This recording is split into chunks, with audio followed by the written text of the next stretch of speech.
एक सवाल यह है कि राहुल गांधी के साथ ये नौबत आई क्यों, ये धक्का मुक्की की। तस्वीरों को देखकर ऐसा लग रहा है कि कांग्रेस के नेताओं का ये प्लान पहले से तय था। राहुल गांधी जब अचानक प्रधानमंत्री आवास के बाहर धरने पर बैठ गए तो सुरक्षा एजेंसियां अलर्ट हुई, सरकार एक्शन में आई।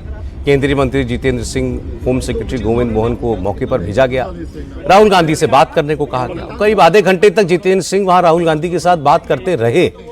इसके बाद जितेंद्र सिंह वापस होम मिनिस्टर अमित शाह से मिलने के लिए गए। अमित शाह से बात करने के बाद दोबारा राहुल गांधी के पास पहुंचे, लेकिन राहुल गांधी ने कह दिया कि सरकार कुछ भी करे, वो प्रधानमंत्री आवास के सामने से नहीं हटेंगे, वो वहीं धरने पर बैठे रहेंगे।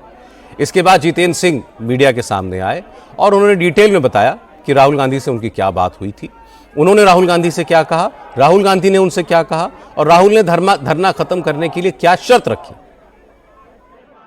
ये सोच करके गए थे हम बड़ी विनम्रता से अपनी बात रखेंगे, तर्क रखेंगे कि सरकार से अगर चर्चा कर ली जाए बैठ करके तो ज़्यादा बेहतर है। बहरहाल वहाँ पहुँचने पर हमें श्री राहुल गांधी जी ने ये आग्रह किया कि यदि सरकार संसद में चर्चा के लिए तैयार हो जाती है नीट और उसके साथ संबंधित शिक्षा संबंधित विषयों को लेकर के, तो वो तुरंत अपना धरना समाप्त कर देंगे। मैंने ये बात उनसे एक मर्तबा नहीं 2-3 बार पूछी। उसके उपरांत मेरे हमरा केंद्रीय गृह सचिव थे, उन्होंने भी पूछा कि will you immediately and this धरना इफ यू गेट एश्योरेंस। बोले हाँ। फिर हमने थोड़ी सी मुशक्कत की, एक्सरसाइज की, सरकार के शीर्ष नेतृत्व से चर्चा हुई और हमें ये कहा गया कि आप सरकार की ओर से उनको आश्वासन दीजिए कि सरकार को कोई आपत्ति नहीं है, सरकार तैयार है संसद में चर्चा करने के लिए, नीट को लेकर के भी, उसके साथ संबंधित विषयों को लेकर के भी, जो आंदोलन है उसको लेकर के भी। अब सवाल यह है कि जब सरकार राहुल गांधी की शर्त मान गई थी तब भी उन्होंने धरना खत्म क्यों नहीं किया, फिर हंगामे की नौबत क्यों आई? इसका खुलासा भी जितेंद्र सिंह ने किया। उन्होंने बताया कि जब सरकार ने राहुल गांधी की ये बात मान ली कि सदन में चर्चा कराई जाएगी, इसके बाद राहुल गांधी अपने वादे से मुकर गए, फिर उन्होंने नई शर्त जोड़ना स्टार्ट कर दिया। हमने जब ये बात वहीं पर राहुल गांधी जी के आगे दोबारा रखी तो बोले कि साहब मुझे तो शिक्षा मंत्री का इस्तीफा भी चाहिए। तो हमने कहा साहब अभी कुछ ही क्षण पहले आपसे बार बार जब पूछा गया कि आपका क्या मुतालबा है तो आपने ये कहा था कि अगर मुझे ये आश्वासन दिया जाए कि संसद में कांग्रेस पार्टी को भारत सरकार चर्चा करने देगी या करने के लिए तैयार है तो मैं तुरंत ये धरना समाप्त कर दूंगा, लेकिन अब आप अपनी बात से हट रहे हैं। तो बोले साहब ये तो मेरी मर्जी है, मेरी मांगें बदल चुकी हैं। हमने कहा साहब this is not fair, you are changing the goal post. बोले दिस इज माई विश।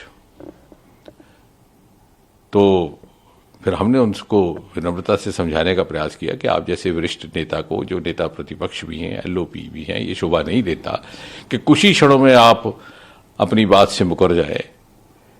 जब सरकार ये कह रही है कि संसद में चर्चा के लिए तैयार है, ना केवल इस विषय को लेकर बल्कि इस विषय के साथ संबंधित अन्य सभी विषयों को विस्तृत चर्चा के लिए तैयार है, तो बोले साहब नहीं, हम तो यहीं बैठेंगे, आप हमें उठा लीजिए।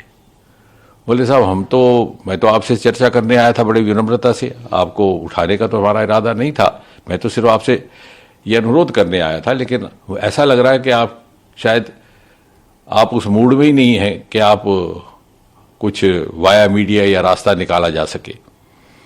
तो बोले आप जो मर्जी इसका निष्कर्ष निकालिए, मैं तो वही करूंगा जो मेरी मर्जी है। जितेंद्र सिंह ने कहा कि राहुल गांधी चर्चा करने के नहीं बल्कि संघर्ष के मूड में थे, इसलिए वो बार बार गोल पोस्ट बदल रहे थे। जितेंद्र सिंह ने कहा कि राहुल गांधी चाहे जितनी नौटंकी कर लें, जनता उनके झांसे में नहीं आने वाली। सचिव जी ने भी एक बात रखी कि साहब अगर आपको बैठना ही है धरने पर तो कम से कम इस जगह ना बैठिए, ये इससे बहुत असुविधा हो रही है जनसंधारण को। तो बोले ये भी मेरी मर्जी है। तो मुझे बड़े अफसोस के साथ कहना पड़ता है, ये बड़ा ही दुर्भाग्यपूर्ण है कि एलओपी का इस प्रकार का व्यवहार रहे कि वो अपने पक्ष को इतनी जल्दी बदलते हैं, और इसका अर्थ ये हुआ कि वो कन्फ्लिक्ट के मूड में है। वो चाहते ही नहीं कि सरकार के साथ सहयोग करके जनहित के विषयों पर चर्चा की जाए या जनहित के विषयों को आगे बढ़ाया जाए। वो ये मन बना करके आए हैं कि कन्फ्रंटेशन हो, कन्फ्लिक्ट हो, मुझे कोई मुद्दा मिले। लेकिन हम जानते हैं इस देश का आम इंसान, आम नागरिक इतनी समझ रखता है कि उस प्रकार की पॉलिटिकिंग में या इस तरह की राजनीतिक नौटंकी के झांसे में नहीं आने वाला। हालांकि जब जितेंद्र सिंह राहुल गांधी के साथ हुई बातचीत की ये पूरी डिटेल बता रहे थे, उस वक्त प्रधानमंत्री आवास के बाहर एक्शन शुरू हो चुका था। पुलिस और दूसरी सिक्योरिटी एजेंसियां प्रधानमंत्री आवास के सामने रोड जाम करके बैठे कांग्रेस और दूसरी पार्टियों के नेताओं के आसपास घेरा बना रही थी। प्रोटेस्टर्स को डिटेन करके दूर ले जाने के लिए बसेस मौके पर पहुंच चुकी थी। सबसे पहले प्रियंका गांधी और राहुल गांधी को घेर कर बैठे कांग्रेस के नेताओं को हिरासत में लिया गया। उसके बाद कांग्रेस की महिला नेताओं को दूसरी बस में बैठाया गया। फिर प्रियंका गांधी को भी हिरासत में ले लिया गया।